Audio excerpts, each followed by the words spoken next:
My responsibility was project leader, or the senior project engineer. We began to work on the design of a microchip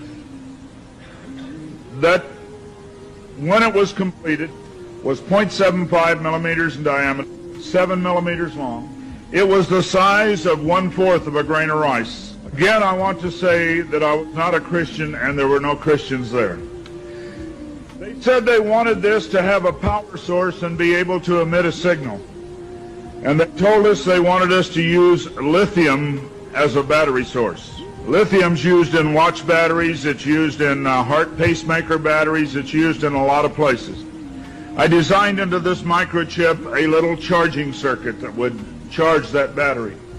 This sounds like a lot of technical things coming together, but if you'll bear with me 1 minute, you'll see what God has laid out about this microchip. When we discovered that we needed to be able to charge that battery, I needed a temperature change, a change in temperature, to cause current to flow through that little charging circuit that would charge the battery. So we began to investigate and find out where in the body does the temperature change the most rapidly. We spent over $1 million in taxpayer money, and when the results came back, there was a lot of information. We divided it up amongst 3 teams and then came back together with that information. It was determined that there were 2 places in the body that were ideal for the microchip. One was just below the hairline on the forehead. Every mother checks their child's temperature right here. So we could have paid the mothers $1 million and saved I never saw a mother check their child's temperature on their ankle. Always right here. The other place was the hand, the right hand preferred, because most people are right-handed. This didn't bother me, and it didn't bother anybody else on the team. The hand seemed a good place. Nobody wanted it here. And so the design work, everything was completed. The microchip was done. You are seeing it now on some of the Discovery Channel presentations. There are people who have received it already. It is real. It's not something that's coming way down the road. They gave me a Bible. They told me not to read the book of Revelation. They said the book of Revelation is too hard to understand.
Now what about the mark of the Most High? The Most High don't put a chip in you, right? Right. Well, if you understand the Hebrew or the Greek, you would know that the word in Ezekiel 9:4-6, when it reads about the mark, the word in the Hebrew is sawa. Right. All right?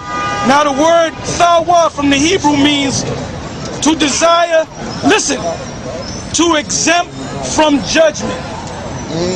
So in other words, when you read Ezekiel 9:4, the Most High, when you read the first verse, it tells you how the Most High sent out the angels to kill Israelites. But he said the one, matter of fact, read it again. From the first verse? From the first verse. To show you that it's Ezekiel 9:1. To show you that it's talking about angels, all right? Ezekiel 9:1. He cried also in my ears with a loud voice, saying, cause them that have charge over the city, those are the angels, all right? Go ahead. to draw near, even every man with his destroying weapon in his head. Go ahead. And behold, 6 men came from the way of the higher gate, which lieth towards the north, and every man a slaughter weapon in his head. These wasn't men, these were angels. When you read the whole story, you see that they're angels, because angels had come in the form of men. Acts the 1st chapter. Angels come in the form of men. All right? Go ahead. And one man among them was clothed with linen, with a writer's inkhorn by his side. He's wearing linen, so it ain't talking about the white man. Go ahead. And they went in and stood beside the brazen altar. And the glory of the God of Israel was gone up from the cherubim to the cherub, whereupon he was to the threshold of the house. And he called to the man clothed with linen, which had the writer's inkhorn by his side. And the Lord said unto him, go to the midst of the city, to the midst of Jerusalem, and set a mark upon the foreheads of the men that sigh and that cry for all the abominations. So these were Israelites back there that was crying and sighing because these Israelites were worshiping Tammuz and the Queen of Heaven. So this is talking about right now too. All right? Read that part again. It says, and the Lord said unto him, go to the midst of the city, through the midst of Jerusalem, and set a mark upon the foreheads of the men that sigh and that cry for all the abominations that be done in the midst thereof. You had Israelites that was with that abomination. Right. So the mark that was set on them was from the Hebrew word zawah, which means to be exempt from judgment. Right. So when the angels went with their killing weapons to kill Israel, there were certain guys that had a mark. So the most High said, mark that guy, mark this guy, mark that guy. So when you go kill them, don't kill that one, don't kill that one, don't kill this one, don't kill that one, because they're exempt from judgment. Because why? Because they were sighing and crying for all the abomination that was done in the midst thereof. They wasn't with it. All right? Go ahead. And to the others he said. And to the ones that wasn't sighing, the ones that was with it, go ahead. And to the others he said in mine hearing, go ye after him through the city, and smite. Talking about Israelites. Go ahead. Let not your eyes spare. Go ahead. Neither have you pity. Slay utterly old and young, both maids and little children, and women. Yeah, because when you read the scriptures, the worshiping, weeping of Tammuz, them women were mainly in it. They were the ones that made the cakes to the Queen of Heaven in Jeremiah. So that's why he specified and women. Make sure you get them women. Right. Go ahead. But come not near any man upon whom is the mark. What was the mark? He's exempt from judgment.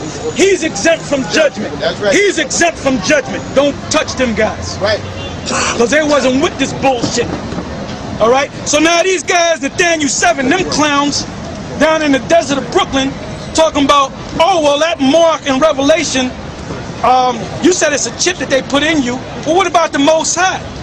That's a whole different Hebrew word. It's a different mark. Actually, it's from the Greek word,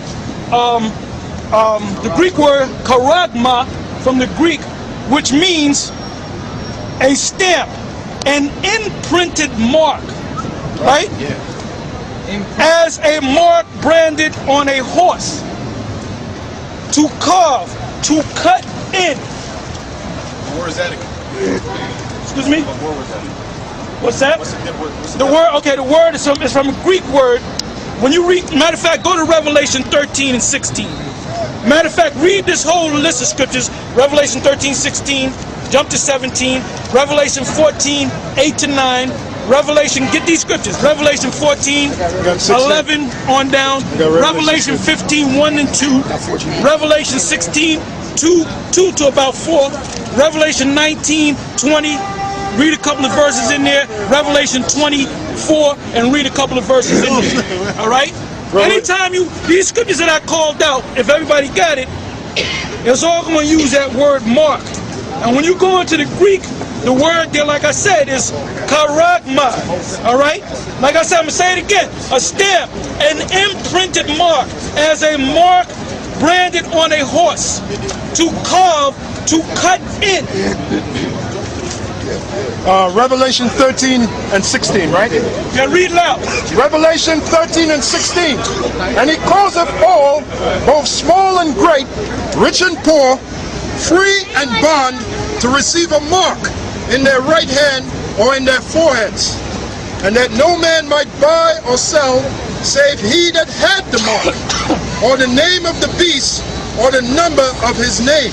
That's plain. What verse you in? 17. All right, now go from there. We don't got to read on. Go to the 14th chapter, 8 and the 9th verse. Go ahead. 14:8. I got it. 14 and 8. Revelations 14 and 8. And there followed another angel saying, Babylon is fallen. It's fallen. That great city. We don't got to tell you who Babylon is. Go ahead. Because she made all nations drink of the wine of the wrath of her fornication. And the third angel follows them, saying with a loud voice, if any man worship the beast. Now listen, this is going to show you. Now these stupid idiots, Nathaniel 7 and his clowns, they teaching that, oh, the mark is when you follow the ways of Esau. Read on. Read that Any man worship the beast and his image and receive his mark in his forehead. Read it again. Read it again. It says, and the third angel followed them, saying with a loud voice, if any man worship the beast. That's the worshiping part. That when you follow this Right. man's system, all right? Go ahead. And his image. And his image. Like if you become a cop, because eventually they're gonna have them cops are gonna get that mark. Yeah, for the all right? smart gun. And his image. tell 'em That's the smart gun, worshiping brother. part. It's smart gun. But it goes deeper than that. Once you worship them and follow them, there's another thing you got to do to prove that you worship and follow them. Go ahead. Loyalty. Go ahead. And receive his mark. And receive his mark. Exactly. Karagma, to stamp, to imprint, to cut in. So it's something that they actually going to put in you, different from Ezekiel 9 and 4, mark meaning thawa, meaning to be exempt from judgment. Right. All right. Yeah, brother. This is Mark. So that's why nobody. That's why down there in the desert of Brooklyn, that's why they pass by. They don't listen to your stupid ass. All right. And then you would never come out here because you don't want this heat up here, man. Right. You don't want this heat up here. You want to stay in that nice area of Brooklyn where people walk by you like you fucking half crazy. Right. You want to come out here in the battlefield where the heat is at. Right. That's right. That's right. All right? Go ahead. That's why we getting on your ass, man. And that's why we calling your name. You and Barack Shah talking about you got your fucking house in order. I'm gonna see how much your house is gonna be in order when they start issuing them chips on your ass and your children. Right. I'm gonna see how much in order you are. Now, if you're a man of the Lord, you don't have to worry about that. All right?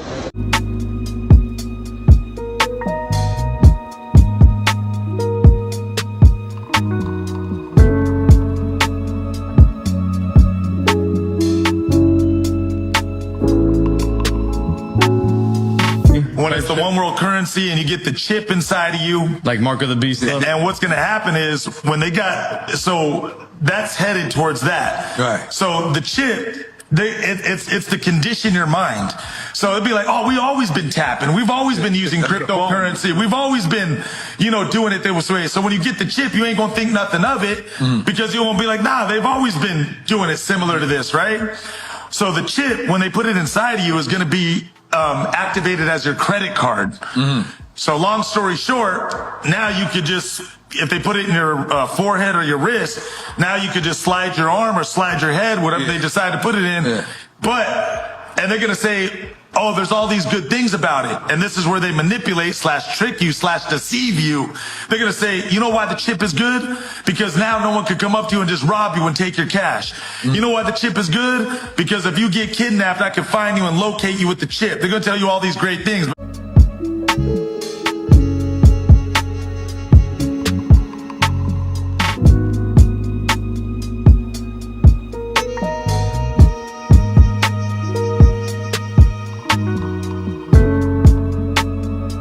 say to those people who might think this is insane? Just come hang out with us for a bit. I bet you any money by the end of the weekend you're going to leave with a microchip.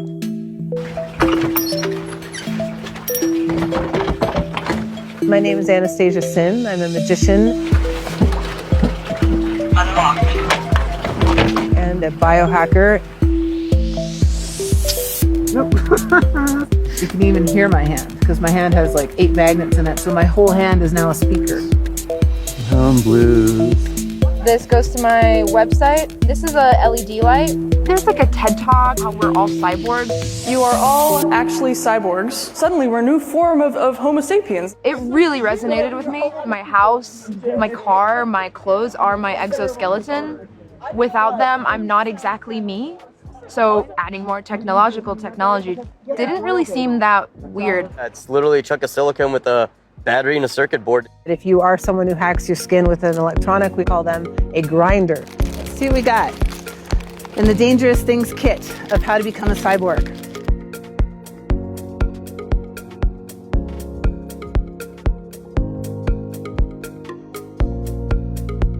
All right, let's see what it says, shall we? Hey, ABC News. Let me show you what a body can do. Why did you get that first implant?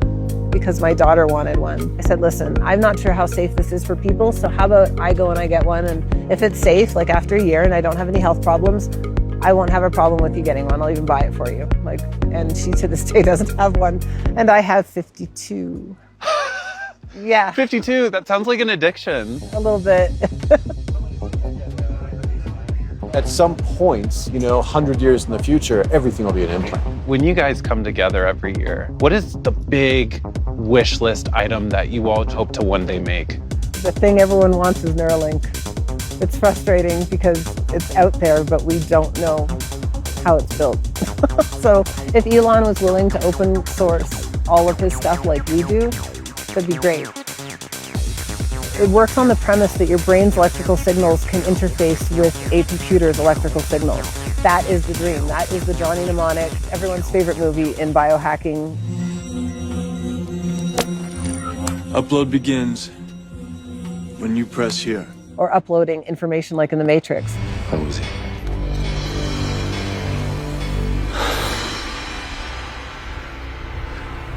I know Kung Fu. They coming up with a new prison that allows inmates to serve years of their sentence in just a matter of minutes. So the criminals is gonna have a choice to spend tens of years behind bars, or they can make the choice to get the artificial memory implanted into their brain. So this process is called Cognify, and the intent of it is to treat the criminal like a patient. There's a new system out there. They're talking about the prison of the future, folks. It's a company called Cognify. Take a look at this video, right? Because you've never seen anything like this. It's a new concept that it rehabilitates artificial memories. But the thing is, I think your actual prison sentence is really short, but they kind of erase your brain. You down with that one? They're gonna try to change the person's brain chemistry. After this process, when they re-enter society, they will be new and reformed, and they won't even be capable of committing any other crime. The chip can make the patient feel empathetic.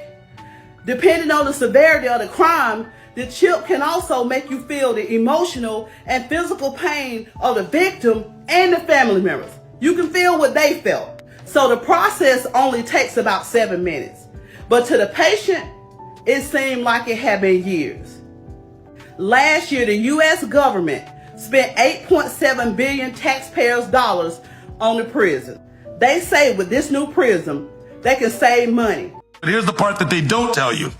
If you do not comply with the government and you do not do what the government says, all they got to do is simply turn that chip off. And now your credit card don't work. And now you can't even go to Carl's Jr. and get a cheeseburger. Now you can't even go get tacos or eat.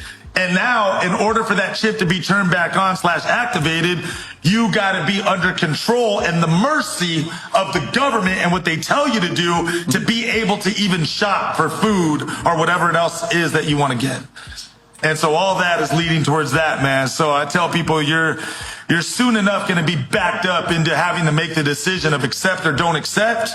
But when it comes down to it, and people always, and that's how they control you. And people always say, oh, they got you control on your phone. No, they don't. Because I could take this phone, I could throw it in a river, and you no longer got anything on me physically. But once they put that in you physically, now you're under control, because that's your credit card, that's your currency, that's your money, that's your whole damn life right there. Right. And again, a lot of this is exposed. You guys can watch the documentary with your own eyes. And to go one step farther, respectfully, it's all in the Bible.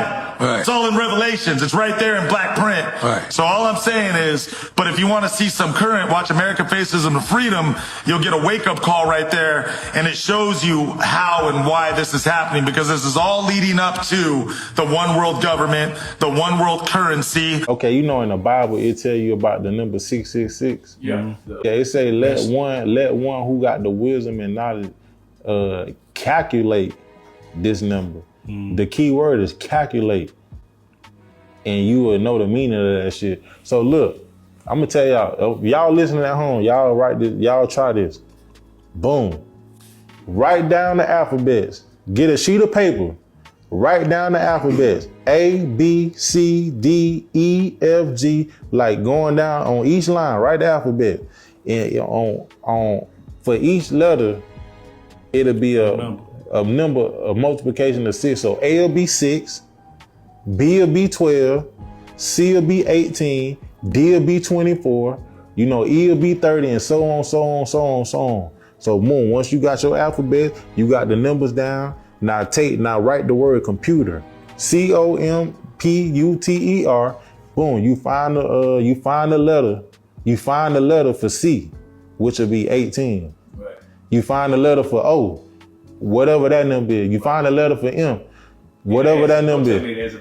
But you add every number from computer, and that bitch gonna be 666. It is the mark of the beast. Make that good. Come on now. It is the mark of the beast. Come on now.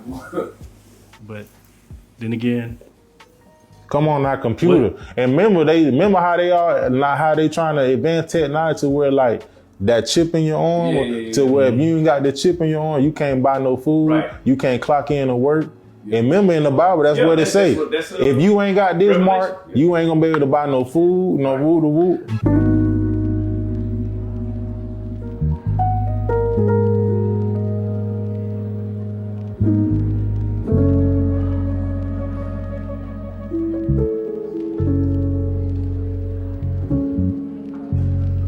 What if you could pay for your shopping with just a wave of your hand? This RFID chip works just like a contactless card. It's implanted into your hand, and once it's there, you can pay for groceries, open doors, and even unlock your car.